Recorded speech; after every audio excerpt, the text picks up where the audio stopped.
Hi అండి, నమస్తే. ఈరోజు వీడియోలో మన సౌత్ ఇండియన్ అందరికీ ఎంతో ఇష్టమైన బ్రేక్ఫాస్ట్ రెసిపీ. యాక్చువల్గా సౌత్ ఇండియన్స్కి టిఫిన్స్ అంటే చాలా ఇష్టం కదా. ఇడ్లీ, దోశ, నెక్స్ట్ వచ్చేసి బోండా, మైసూర్ బోండా. ఈ మైసూర్ బోండానే మైసూర్ బజ్జీ అని కూడా అంటారు. చాలా రుచిగా ఉంటుంది. మనం తప్పకుండా పర్ఫెక్ట్గా నేర్చుకోవాల్సిన రెసిపీ ఇది. ఏంటంటే బండ్ల మీద కానీ, చిన్న కాకా హోటల్స్లో కానీ, 5 స్టార్ హోటల్స్లో కానీ ఎక్కడైనా సరే ఈ మైసూర్ బోండాకి చాలా ప్రిఫరెన్స్ అనమాట. ఎందుకంటే చాలా బాగుంటుంది. రౌండ్గా పెద్దగా టేస్టీగా ఉండే ఈ మైసూర్ బోండా ఎలా తయారు చేయాలో ఈ వీడియోలో చూద్దామండి.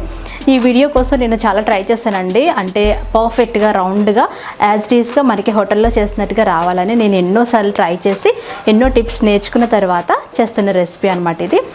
ఈ రెసిపీని మనం 2 రకాలుగా చేసుకుంటాం కదా. మైసూర్ బోండాని ఏంటంటే ఒకటి అప్పటికప్పుడు ఒక అరగంట నుండి గంటలోపు మనం పిండి నానబెట్టుకొని చేసుకునేది ఒకటి, ఇంకోటి వచ్చేసి రాత్రిపూట నానబెట్టుకుని నెక్స్ట్ డే చేసే బ్రేక్ఫాస్ట్ ఒకటి. ఈ రెండింటికి కొలతలు వేరనమాట, మెజర్మెంట్స్ వేరుగా ఉంటాయి. వాటిని నేను కనిపెట్టాను. నేను కనిపెట్టిన కొలతలు టిప్స్ తోటి ఈ వీడియోని మీకు ప్రజెంట్ చేస్తున్నానండి. మీరు తప్పకుండా చివరి వరకు చూడండి. అప్పుడే మీకు చిన్న టిప్స్ తెలుస్తాయి అనమాట. వాటి వల్లే మన మైసూర్ బోండా పర్ఫెక్ట్గా రౌండ్గా అచ్చంగా హోటల్లో చేసినట్టుగా వచ్చేస్తుంది. ఈ మైసూర్ బోండా ప్రిపరేషన్లో మంట కూడా చాలా ఇంపార్టెంట్ అండి. అంటే ఫ్లేమ్ అనమాట. అలాగే కొలతలు కూడా చాలా ఇంపార్టెంట్. దీంతో పాటుగా వంట సోడా కూడా చాలా ఇంపార్టెంట్. అలాగే మనం వేయించుకునే పాత్ర కూడా ఇంపార్టెంట్. వీటన్నిటిని కలిపి నేను 2 రకాల మెజర్మెంట్స్ తోటి పిండిని కలిపి మీకు చూపిస్తాను. అంతేకాకుండా మనం చెయ్యి పెట్టకుండా కూడా మైసూర్ బోండా బ్యాటర్ ప్రిపేర్ చేసుకునే ఒక టెక్నిక్ కనిపెట్టాను నేను. అదేంటంటే మిక్సీ జార్లో కూడా మనం చక్కగా పిండి కలుపుకోవచ్చు. అదేలాగా కూడా ఈ వీడియోలో చూపిస్తానండి. అలాగే నేను చెప్పే చిన్న టిప్స్ తోటి ఈ వీడియో మీరు పర్ఫెక్ట్గా ఫాలో అయ్యి చేయండి. మీకు కూడా పర్ఫెక్ట్గా మైసూర్ బోండా వచ్చేస్తుంది. అంతేకాకుండా బళ్ళ మీద చేసే టమాటా చట్నీ కూడా చాలా టేస్టీగా ఉంటుంది కదా. ఆ చట్నీని కూడా ఈ వీడియోలో ఇంక్లూడ్ చేస్తాను. మీరు తప్పకుండా ఆ చట్నీ తోటి మైసూర్ బోండాని ట్రై చేయండి, సరేనా? మరి వీడియోలోకి వెళ్ళిపోదాం. ఈ వీడియోలో చిన్న టిప్స్ ఉంటాయండి. మీరు మిస్ కాకుండా చివరి వరకు చూడండి. ఈ వీడియో మీకు నచ్చితే తప్పకుండా లైక్ చేసి, షేర్ చేసి, కామెంట్ చేయండి. ఖచ్చితంగా సబ్స్క్రైబ్ చేసుకోండి. అప్పుడు నాకు కొంచెం ఎంకరేజ్మెంట్గా ఉంటుందండి, సరేనా? మరి వీడియోలోకి వెళ్ళిపోదాం. హాయ్, నమస్తే. నేను మీ లక్ష్మీస్ తెలుగు రుచికి స్వాగతం. ఆల్రెడీ నేను రాత్రి పిండి కలిపి పెట్టుకున్నానండి. రాత్రి ఎలా కలుపుకోవాలో కూడా మీకు ఖచ్చితంగా చూపిస్తాను చూడండి. ఇదనమాట, నేను చక్కగా కలిపి పెట్టుకున్నాను రాత్రంతా. దీనికి మెజర్మెంట్స్ వేరుగా ఉంటాయి. సో ఆ వీడియోనే మీకు చూపిస్తాను అనమాట. చూడండి, పిండి చాలా బాగా ఫర్మెంట్ అయి ఉంటుంది. ఇప్పుడు మీకు మైసూర్ బోండా ఎవరు చేసినా, ఎన్నిసార్లు చేసినా, ఎప్పుడు చేసినా పర్ఫెక్ట్గా వచ్చేస్తుంది రౌండ్గా, సరేనా? మరి రెసిపీలోకి వెళ్ళిపోదాం. సో ఫ్రెండ్స్, ముందుగా మనం రాత్రి ప్రిపేర్ చేసుకునే బ్యాటర్ నేర్చుకుందాం. అది ఎలా అంటే, ఒక బౌల్ తీసుకొని అందులో 1 కప్పు పుల్లటి పెరుగు వేసుకోవాలి. అందులో 1/2 టీ స్పూన్ ఉప్పు వేయాలి. ఉప్పు వేసిన తర్వాత మనం 1 టీ స్పూన్ వరకు జీలకర్ర వేసుకోవాలి. వీటిని మనం బాగా కలపాలి. చేత్తో కానీ విస్కర్తో కానీ బాగా కలపాలన్నమాట. ఎందుకంటే మన పెరుగులో ఉండలు లేకుండా ఉండాలి. ఒకవేళ మీరు బయట కొన్న గట్టిగా ఉన్న పెరుగు వాడుతుంటే అందులో కొంచెం నీళ్ళు పోసుకోవచ్చు. ఇలా బాగా కలిపిన తర్వాత అందులో 2 కప్పుల మైదా పిండి వేయాలి. ఏ కప్పుతో తీసుకున్నామో అదే కప్పుతో పర్ఫెక్ట్గా మెజర్ చేసుకోవాలండి. 2 కప్పులు మైదా పిండి వేసి ఈ విధంగా వేళ్లతోటి బాగా పిండిని పిసుకుతూ కలుపుకోవాలి. ఎక్స్ట్రా వాటర్ పోయాల్సిన అవసరం లేదు. ఎందుకంటే మనం తీసుకున్న పెరుగులో కొంచెం వాటర్ ఉన్నాయి కాబట్టి. ఒకవేళ గట్టి పెరుగు అయితే కొంచెం నీళ్ళని చిలకరించుకొని కలుపుకోవాలి. అంతేగాని మరీ ఎక్కువ నీళ్లు ముందుగా పోసేయకూడదు. ఎందుకంటే మనం ఈ పిండిని రాత్రంతా నానబెట్టుకుంటాం. అదొకటి గుర్తుంచుకుంటే సరిపోతుంది. ఈ విధంగా గట్టిగా కలుపుకోవాలి. ఎక్స్ట్రా నీళ్ళు అస్సలు పోయకూడదు అనమాట. ఎక్స్ట్రా నీళ్ళు పోసారంటే నెక్స్ట్ డేకి బాగా జారైపోతుంది. చూసారు కదా పిండి ఎలా ఉందో. ఇంత గట్టిగా కలుపుకొని మూత పెట్టేసి రాత్రంతా ఫర్మెంట్ చేసుకోవాలి. కనీసం 4 గంటలైనా ఫర్మెంట్ చేసుకోవాలి. నేను ఇక్కడ రాత్రంతా ఫర్మెంట్ చేశానండి. నెక్స్ట్ డే తీసి చూస్తే చూడండి బాగా ఫర్మెంట్ అవుతుంది. ఇలా నొక్కి చూస్తే అడుక్కి వెళ్తుంది అనమాట. అంటే ఎయిర్ అంతా ఫామ్ అవుతుంది. చూసారు కదా, మనకి మంచి క్వాలిటీ మైదా తీసుకున్నాం కాబట్టి ఇది చక్కగా గమ్మీగా వస్తుంది. చూస్తారు, ఇలా లాగుతుంటే వస్తుంది. ఎయిర్ గ్యాప్స్ కూడా బాగా ఫామ్ అవుతాయి. ఇలా తయారైన ఈ పిండిని మనం బీట్ చేసుకోవాలన్నమాట. అంటే గట్టిగా కలుపుకోవాలి. ఎక్స్ట్రా వాటర్ అస్సలు పోయొద్దండి. నేను చెప్పిన మెజర్మెంట్ కరెక్ట్గా పాటించండి. వాటర్ అయితే అస్సలు పోయొద్దు. ఇప్పుడు ఈ పిండిలో మనం కట్ చేసి పెట్టుకున్న 1 టీ స్పూన్ అల్లం ముక్కలు, 1 టీ స్పూన్ పచ్చిమిర్చి, అలాగే 1 టీ స్పూన్ కరివేపాకు వేసుకోవాలన్నమాట. ఇవన్నీ వేసి అందులో నార్మల్ రూమ్ టెంపరేచర్లో ఉన్న 2 టేబుల్ స్పూన్ల నూనె వేయాలి. నూనె వేయడం వల్ల మైసూర్ బోండా పై పొర అనేది క్రిస్పీగా వస్తుందన్నమాట. అచ్చం హోటల్లో చేసినట్టుగా వస్తుంది. ఇప్పుడు ఇంపార్టెంట్ ఇంగ్రీడియంట్ అండి, అదేంటంటే పావు టీ స్పూన్ మాత్రమే వంట సోడా వేయాలి. ఎందుకంటే ఇది మనకి ఆల్రెడీ ఫర్మెంట్ అయిపోయింది కాబట్టి ఈ పావు టీ స్పూన్ మాత్రమే వంట సోడా వేసుకొని పిండిని మనం బాగా బీట్ చేసుకుంటూ కలుపుకోవాలి. బాగా కలిపేసి ఈ విధంగా పైకి కిందికి కలుపుతూ రౌండ్గా చేస్తూ ఇలా ఒక 5 నిమిషాల వరకు చేసుకోవచ్చు. మీరు ఎంత బాగా బీట్ చేస్తే మీ మైసూర్ బొండాలు అంత బాగా వస్తాయి. చాలా ఓపిక్గా చేసుకోవాలండి, ఇది ఒక్కటే ఇంపార్టెంట్ స్టెప్ అనమాట. ఇంకా డ్రాపింగ్ కూడా ఇంపార్టెంట్. ఇలా బాగా కలుపుకుంటే మనకి మైసూర్ బొండలు చాలా పర్ఫెక్ట్గా హోటల్ స్టైల్లో వచ్చేస్తాయి. ఇలా బాగా కలిపిన తర్వాత మనం ఒక 5 నుండి 10 నిమిషాలు పక్కన పెట్టుకొని బొండాలు వేసేసుకోవచ్చు. ఒకసారి చెక్ చేసి చూడండి, మీకు చక్కగా జారుతుందో లేదో చెక్ చేసుకోండి. ఈ విధంగా జారాలన్నమాట. ఒకవేళ జారకపోయినా మనం వంట సోడా వేసాం కాబట్టి 10 నిమిషాల తర్వాత పర్ఫెక్ట్గా జారుతుంది. అప్పుడు మీరు చెక్ చేసుకోవాలి. ఇప్పుడు ఈ పిండి పక్కన పెట్టుకుందాం. చూసారు కదా, పర్ఫెక్ట్గా జారుతుంది. ఇలా బాగా బీట్ చేసుకొని పక్కన పెట్టుకోండి. ఈ డ్రాపింగ్ కూడా మనం చక్కగా ఈ విధంగా స్మూత్గా చేసుకొని డ్రాప్ చేసుకోవాలన్నమాట. నూనె వేసాం కాబట్టి బాగా స్మూత్గా వస్తుంది, అలాగే పైపొర క్రిస్పీగా వస్తుంది. మనం రాత్రి కలుపుకునే పిండిలో బియ్య పిండి వేయకూడదు, ఓన్లీ మైదా పిండి వేస్తే సరిపోతుంది. ఎగ్జాక్ట్గా హోటల్ వాళ్ళు ఓన్లీ మైదా పిండితోనే చేస్తారు. చూసారు కదా, ఈ పిండి మనకి రెడీ అయిపోయింది. ఇది పక్కన పెట్టేసుకుందాం. ఇప్పుడు మనం ఇన్స్టెంట్గా అప్పటికప్పుడు అరగంటలో మైసూర్ బొండాలు వేసుకోవాలంటే పిండి ఎలా కలుపుకోవాలో చూద్దాం. చెప్పాను కదండి, నేను మిక్సీ జార్లో మిక్స్ చేస్తున్నానని. ఇది ఒక కొత్త టెక్నిక్. ఇప్పుడు మిక్సీ జార్లో 1 కప్పు పెరుగు తీసుకోవాలి. పెరుగు పుల్లగా ఉంటే చాలా బాగుంటుంది మైసూర్ బొండ. పెరుగు నేను ఇంట్లో చేస్తుంది కాబట్టి కొంచెం లూజ్గానే ఉంటుంది. ఇప్పుడు అందులో 1 కప్పు మాత్రమే మైదా పిండి వేసుకోవాలి. ఇది మనం ఇన్స్టెంట్ కాబట్టి ఈక్వల్ పోర్షన్స్ తీసుకోవాలి. అలాగే ఇందులో పావు కప్పు బియ్య పిండి వేయాలి. బియ్య పిండి కొంచెం క్రిస్పీనెస్ కోసం వేస్తామండి. పావు కప్పు మాత్రమే వేసుకోవాలి. ఏదైనా కప్పు కొలత పెట్టుకోండి. ఇప్పుడు అందులో కట్ చేసి పెట్టుకున్న పచ్చిమిరపకాయలు 2-3 వేసుకోండి. అలాగే 1 టీ స్పూన్ వరకు ఉప్పు వేసుకోవాలి. అలాగే 1/2 టీ స్పూన్ మాత్రమే వంట సోడా వేసుకోవాలి. 1/2 టీ స్పూన్ సరిపోతుందండి, ఎక్కువ వేస్తే నూనె పీల్చేస్తుంది. ఈ విధంగా వేసుకున్న తర్వాత అందులో 2 టేబుల్ స్పూన్ల నార్మల్ రూమ్ టెంపరేచర్లో ఉన్న నూనె వేసుకోవాలి, వంట నూనె ఏదైనా. అలాగే కట్ చేసి పెట్టుకున్న కరివేపాకు, జీలకర్ర వేసుకోండి. జీలకర్ర 1 టీ స్పూన్ వేసుకోండి. ఇందులో ఉల్లిపాయలు కూడా వేస్తారు, కానీ ఉల్లిపాయ వేయకుండా ఒకసారి ట్రై చేయండి, తర్వాత మీరు చేసుకోవచ్చు. ఇప్పుడు ఈ పిండి ఎలా కలపాలంటే మనకి మిక్సీ జార్లో ఇంకొక ఆప్షన్ ఉంటుంది, విప్ అని. ఈ విప్ అనే ఆప్షన్ని మనం క్లిక్ చేయాలన్నమాట. బ్యాక్కి ఆన్ చేసి ఆఫ్ చేసి ఆన్ చేసి ఆఫ్ చేస్తుంటే మనకి పిండి భలే కలుస్తుంది, చాలా బాగా మిక్స్ అవుతుంది. మధ్య మధ్యలో స్పూన్తో కలుపుకుంటూ పిండిని మనం ఈ విధంగా మిక్స్ చేసుకోవాలి. నీళ్ళు ఏమి పోయొద్దండి, నీళ్ళు అయితే నాకు అవసరం పడలేదనమాట, ఎందుకంటే నేను కొంచెం లూజ్గా ఉన్న పెరుగు వాడుతున్నాను కాబట్టి.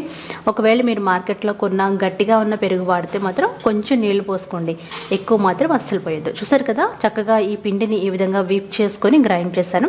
ఇలా మీరు చేత్తో కూడా చేసుకోవచ్చు, జస్ట్ ఇది ఒక కొత్త టెక్నిక్ అనమాట.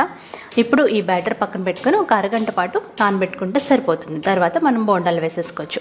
ఈ రెండింటికి డ్రాపింగ్ టెక్నిక్ ఒకటే అనమాట.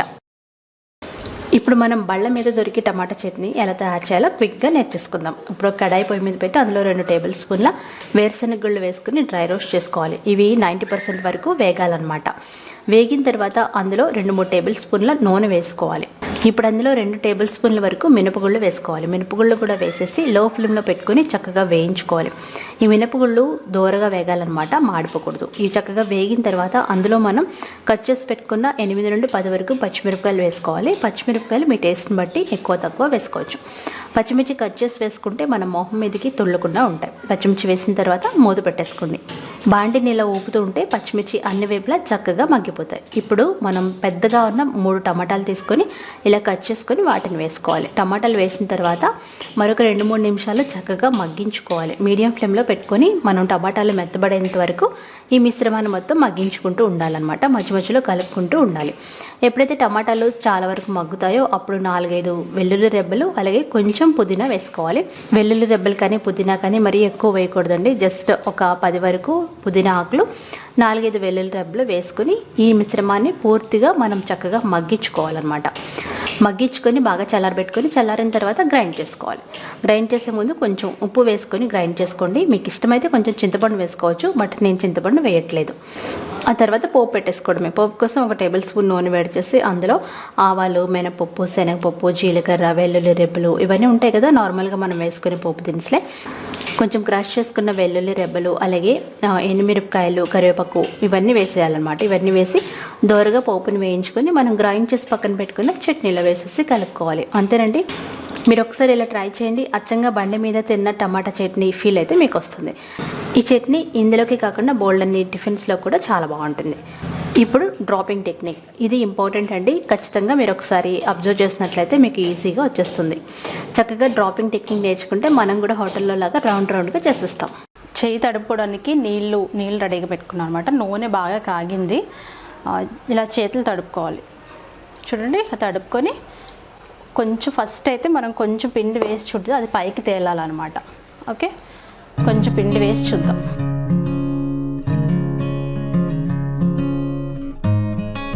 టిష్యూ పేపర్, ఇంకా ఇవి తీసుకోవడానికి ఇలాంటి గరిటె వేసేటప్పుడు హై ఫ్లేమ్లోనే పెట్టాలి. ఇక్కడే చూడండి, మందంగా ఉంది, లోతుగా ఉంది, వెడల్పుగా ఉంది. సో ఇలాంటి దాంట్లో మైసూర్ బొండా చాలా పర్ఫెక్ట్గా వస్తాయి. ఇంకా నూనె కూడా మనం 3/4 వరకు వేసేసాం. ఎక్కువ వేయాలి నూనె కొంచెం వేసినా రావన్నమాట. ఇవన్నీ టిప్స్. ఇది బాగా వేడవ్వాలి నూనె. నేను హై ఫ్లేమ్లో పెట్టాను, ఒకటి వేసాను, అది అంత రౌండ్గా రావట్లేదు కాబట్టి కొంచెం వెయిట్ చేశానంటే నూనె ఇంకా కాగాలన్నమాట. ఇవన్నీ చిన్న టిప్స్, సరేనా? ఇప్పుడు మీకు దగ్గరగా పెట్టి చూపిస్తాను. వేసేటప్పుడు హై ఫ్లేమ్లోనే పెట్టుకోవాలి, లేదంటే మనకి అది వెంటనే పైకి పొంగదో, అలాగే రౌండ్గా రాదు. మరి పైనుండి కాకుండా కొంచెం నూనెకి దగ్గరగా వేసుకోవాలి. చూడండి, టక్కుమని కట్ అవుతుంది. మర్చిపోయింది, దీనికి చాలా ఇంపార్టెంట్ విషయం, హై క్వాలిటీ మైదా పిండి వాడాలి. మీరు గోధుమ పిండితో కూడా వేసుకోవచ్చు, కానీ మైదా పిండితోనే బయట హోటల్స్లో చేస్తారు. చూడండి ఎంత బాగా తెగుతుందో. అలా టక్కుమని మనకి కట్ అవ్వాలన్నమాట పిండి, అప్పుడే మీకు పర్ఫెక్ట్గా రౌండ్గా వస్తాయి. నూనె బాగా కాగాలి, కాగితేనే ఇవి టక్కుమని పైకి తేలుతాయి. చూడండి, ఇది నేర్చుకోవడానికి నేను చాలా కష్టపడ్డానండి. రౌండ్గా రావాలంటే ఒకటే టెక్నిక్ అనమాట. మనం చేయిని చక్కగా తడుపుకోవాలి, అలాగే పిండి వదిలేటప్పుడు తోకలు లేకుండా చూసుకోవాలి. చూడండి, ఇలా రివర్స్లో వేయాలి మనం, అంతే. మనం కొంచెం లేట్గా వదిలితే అది రౌండ్ రాదు. చాలా బాగా వస్తున్నాయండి. మైదాపిండి చెప్పాను కదా, మైదాపిండి మంచి క్వాలిటీది ఉండాలి, లేకపోతే మనకి సాగదు. ఒకసారి అంటే బోల్డ్ సార్లు ట్రై చేస్తాను, 20 times ట్రై చేస్తాను మ్యాక్సిమం. మంచి క్వాలిటీ మైదాపిండి తీసుకోలేదన్నమాట. ఎందుకు ఫెయిల్ అవుతుందా అని చాలా సార్లు ఆలోచించేదాన్ని. చూడండి, పైకి తేలే వరకు వెయిట్ చేయాలండి. మీరు తేలకుండా మీరు కదపకూడదు అనమాట. అప్పుడు మనకి పైన సాఫ్ట్గా ఉంటుంది కదా, అలా రాదు. ఇలా చేతిని రివర్స్లో పెట్టుకుని చక్కగా బోండాలు డ్రాప్ చేసుకోవాలి. ఈ టెక్నిక్ని మీరు ఒకసారి గమనించండి. దీన్ని నేను చాలాసార్లు ట్రై చేసిన తర్వాత ఈ వీడియో మీకు ప్రజెంట్ చేస్తున్నాను. మనం ఒక 2-3 సార్లు ట్రై చేస్తే, ప్రాక్టీస్ చేస్తే వచ్చేస్తుంది. చక్కగా బోండా డ్రాప్ చేసేటప్పుడు మాత్రం హై ఫ్లేమ్లో పెట్టుకోవాలి. అప్పుడే మనకి బోండాలు చక్కగా పైకి తేలుతాయి, లేదంటే అవి పైకి తేలవు అనమాట. వెంటనే మనం నూనె వేసాం కాబట్టి పైన చక్కగా జారుతుంది, అలాగే పైన క్రిస్పీగా వస్తుంది, స్మూత్గా పైన వస్తుంది అనమాట. అలాగే తినేటప్పుడు క్రిస్పీగా ఉంటుంది. ఒకసారి మీరు గమనించినట్లయితే చక్కగా మైసూర్ బొండా డ్రాపింగ్ అనేది మీకు వచ్చేస్తుంది. చూసారు కదా, చక్కగా మన చేతి నిండుగా తీసుకోవాలి, అప్పుడు మనకి పెద్ద సైజ్ వస్తుంది. మన చేతి నిండుగా తీసుకొని పెద్ద సైజులో డ్రాప్ చేసుకోవాలన్నమాట. డ్రాప్ చేసేటప్పుడు హై ఫ్లేమ్లోనే పెట్టుకోవాలి. చూస్తారు కదా డ్రాపింగ్ ఎంత బాగా వచ్చిందో. నేను చెప్పినట్టుగా పిండి కలిపితే మీరు కూడా పర్ఫెక్ట్గా డ్రాప్ చేసేస్తారు. ఇప్పుడు మనం హై ఫ్లేమ్లో పెట్టుకున్నాము, తర్వాత మీడియం ఫ్లేమ్లో పెట్టేసి ఒక 2 నిమిషాలు చక్కగా ఇలా కలుపుకుంటూ మనం ఈ బోండాల్ని డీప్ ఫ్రై చేసుకోవాలి. ఇలా కలుపుతూ మీడియం ఫ్లేమ్లో మాత్రమే డీప్ ఫ్రై చేయాలి, అప్పుడే మనకి లోపల వరకు ఉడుకుతుంది. చూసారు కదా, ఈ విధంగా చిల్లుల గరిటెతో ఇలా అంటూ ఉంటే అన్ని వైపులా చక్కగా వేగుతాయి. చూసారు కదా, డ్రాపింగ్ టెక్నిక్ అయితే మీరు ప్రాక్టీస్ చేస్తే వచ్చేస్తుందండి. నాకు కూడా చాలా టైం పట్టింది రావడానికి. అరచేతి నిండుగా తీసుకొని పిండిని ఈ విధంగా మెల్లగా డ్రాప్ చేయడమే. మరీ పైకి కాకుండా కొంచెం కిందకి, అంటే నూనె దగ్గరికి డ్రాప్ చేయాలి. అలాగని నూనె లో ఫ్లేమ్లో పెట్టకూడదు, హై ఫ్లేమ్లోనే పెట్టాలి. బాండీకి సరిపడిన మైసూర్ బోండాలు డ్రాప్ చేసిన వెంటనే మీడియం ఫ్లేమ్లో పెట్టేసి మంచి కలర్ వచ్చేంత వరకు అన్ని వైపులా కలుపుకుంటూ డీప్ ఫ్రై చేసుకోవాలన్నమాట. అలా చేస్తే మీకు అన్ని వైపులా చక్కగా వేగుతాయి, అలాగే లోపల వరకు వేగుతాయి. అంతేనండి, నూనె కూడా అస్సలు పీల్చవు. మీరు ఒక్కసారి ట్రై చేయండి. చూసారు కదా, చూస్తుంటే నాకు నోరు ఊరిపోతుందండి. చాలా టేస్టీగా ఉంటాయి, తప్పకుండా ట్రై చేయండి. నేను నేర్చుకున్న అన్ని టిప్స్ చెప్పానని అనుకుంటున్నానండి. మీరు తప్పకుండా ట్రై చేసి ఎలా వచ్చిందో నాకు కామెంట్ చేయండి.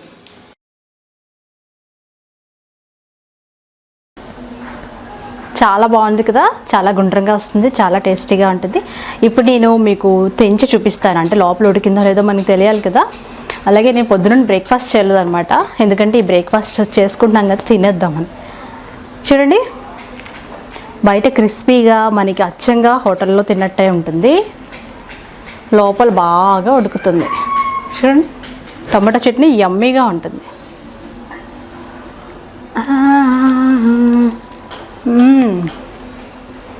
ఈ బ్రేక్ఫాస్ట్ కోసం పెట్టి పుట్టాలి.